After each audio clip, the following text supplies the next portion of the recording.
You guys know that I'm doing several things at the same time, doing my PhD research, lecturing at the university, learning several languages, running multiple channels, traveling, going to a gym.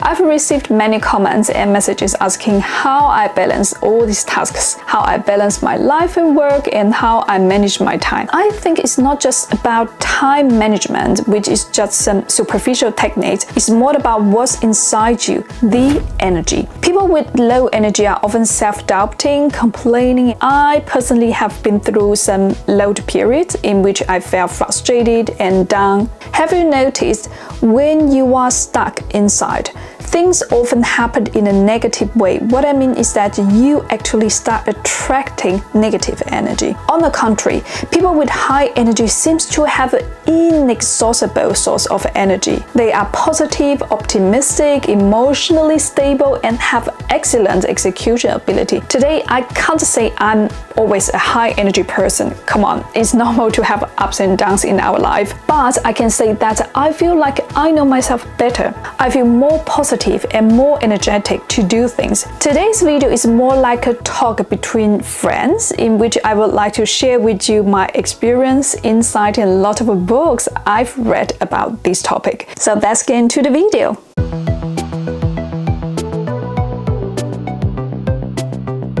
If you ask me, okay, you are talking about high energy, but where does this energy come from? In my opinion, it's both inside and outside. Inside, a healthy mindset and a healthy body. Outside, a positive energy environment. One effective strategy is to be in a positive feedback loop with yourself. This is also a principle mentioned by Louise Hay in her book, You Can Heal Your Life, where the idea is to use positive affirmations to boost the emotional well-being. We spend most of our time talking to ourselves. Controlling our inner voice is very important. I personally practice positive self-talk when I accomplish something, even if it's as small as replying to an email or studying 5 new words. I give myself a positive feedback. Instead of just feeling relieved or unsatisfied, I will say to myself, you've written a good email, you've learned something new today. This same goes for other tasks, like drinking at least 1 liter of water, completing my workout or language learning routine. This simple act can significantly shift how we perceive ourselves over time. When I encounter difficulties or challenges, instead of wasting energy complaining about things we can't control or don't like, I prefer to shift the focus towards solutions. Complaining is an emotional outburst that serves a little purpose. It's just a temporary release that doesn't actually change the situation. They are just a loss of both energy and time, which we could have a better spent addressing the problem. This is my inner voice. So control and train our inner voice is very important. If you are interested in this topic, I highly recommend the book of Ethan Kross, Chatter, The Voice in Our Head, Why It Matters and How to Harness It.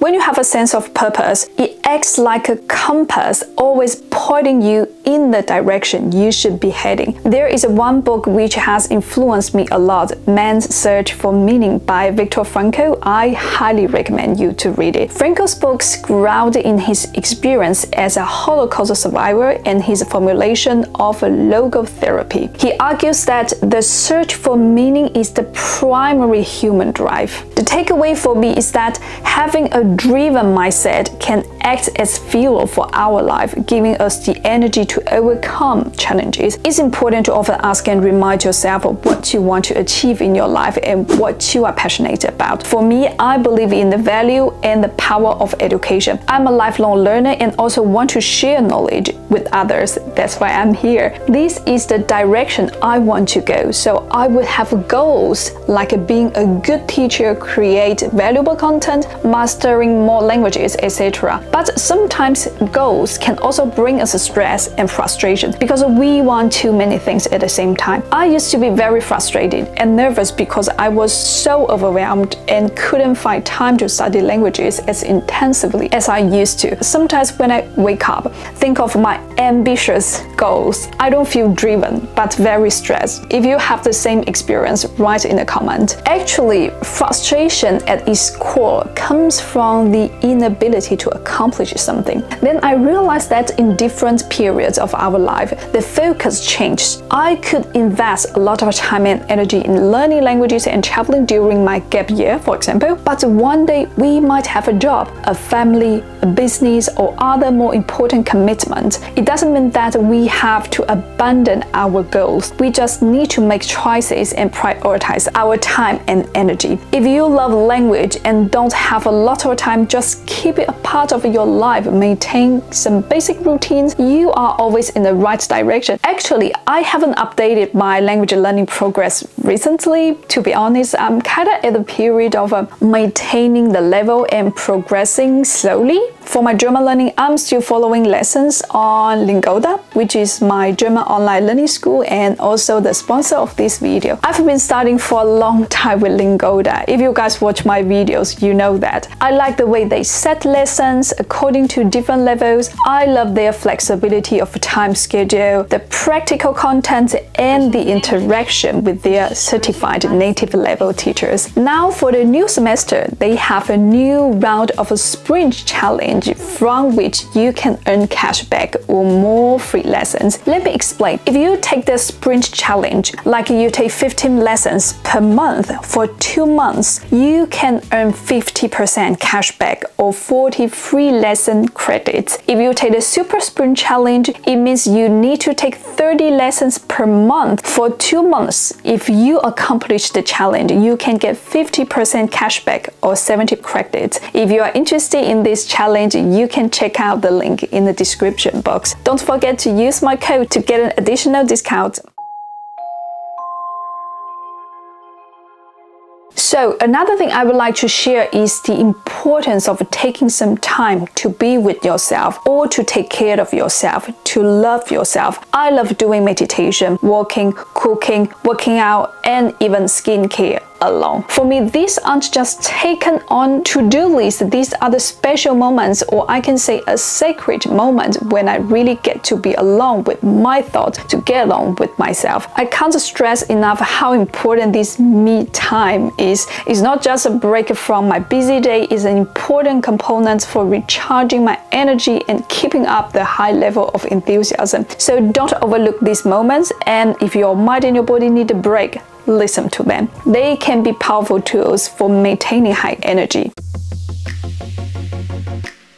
Another point to keep high energy is to recharge our body through exercise, balanced diet, and good sleep. For me, no matter how packed my schedule is, I make time to exercise at least 4 times a week. It's a moment when I feel released from stress and can expel negative energy to make room for positive vibes. Regular exercise has a lot of benefits. It can improve your health, mental well-being, and even skin quality. Exercise release endorphin, which are natural mood lifters. It also improves focus and concentration. Eating right is so important. Eating on time and choosing healthy options can make a world of difference. So try more fresh, unprocessed ingredients over the long run. Higher quality ingredients can enhance your energy level. And sleep. Good sleep can improve mental well-being, emotional balance, and even your problem-solving abilities. I've been reading and watching a lot of content about this topic, like the famous book Why We Sleep by Matthew Walker. Walker emphasizes that sleep is a fundamental biological necessity that significantly impacts our health, mind, and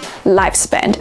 A lack of sleep affects our cognitive functions, mood, and immune system, among other aspects. My strategy is to stick to a consistent bedtime and wake up time every day, even on weekends. I try not to drink coffee after 3 p.m. I also have established some relaxing pre-sleep rituals, such as reading or some stretching exercises. Sometimes when I can't sleep, I use some meditation techniques like focusing on breathe, which is also helpful. By the way, regular exercise can really improve your sleep quality, especially after my leg days. I can sleep really well like a baby. See, these healthy habits are well interconnected. The last thing I want to mention is what's outside of you, your energy environment. For example, spending time often in high energy spaces like library, cafes, or exhibitions can boost your mood and focus. On a personal note, I always feel more concentrated when I work in the library and stay clear of negative energy. You know that saying, you are the average of the 5 people you spend the most time with? Well, it's valid. If you hang around people who are constantly negative, their energy can bring you down. We call these kind of people energy vampires. So I try to keep my distance from people who drain my energy and try to surround myself with people who share the same mindset. Oh, let's talk about the elephant in the room, social media. If you ever found yourself endlessly scrolling through Instagram, Twitter, or Facebook, then you know what I mean by overstimulating environment. So many pictures, so many opinions, and so much FOMO. Social media platforms are designed to be addictive. They keep you hooked by constantly feeding you new information that can be super draining too. Studies in cyberpsychology have shown that extensive use of social media can contribute to feelings of anxiety and depression. My strategy? Set boundaries. I don't have notifications for my social media, for example. I only check them at night or during the break. You guys know that I'm not very active on Instagram. Sometimes I would just post while traveling or give you guys my news. Also, I make it a rule not to check my phone first thing in the morning or last thing at night. Those are my me times and I want to keep them sacred. I believe energy isn't something that just happens to you. It's something you can cultivate, direct, and even amplify through conscious choices and habits. I get it, everyone's situation is different. You might be a busy student, have a 9-to-5 job, or be raising kids, but you don't need to be Superman or Wonder Woman juggling a million things at once to prove your worth. What's most important is that this energy can bring balance and happiness to your life. It can make you feel more powerful and energetic. I hope my sharing has inspired you. If you like this video, please give me a thumbs up, share it, and don't forget to subscribe. So, love you guys. See you in the next one. Bye!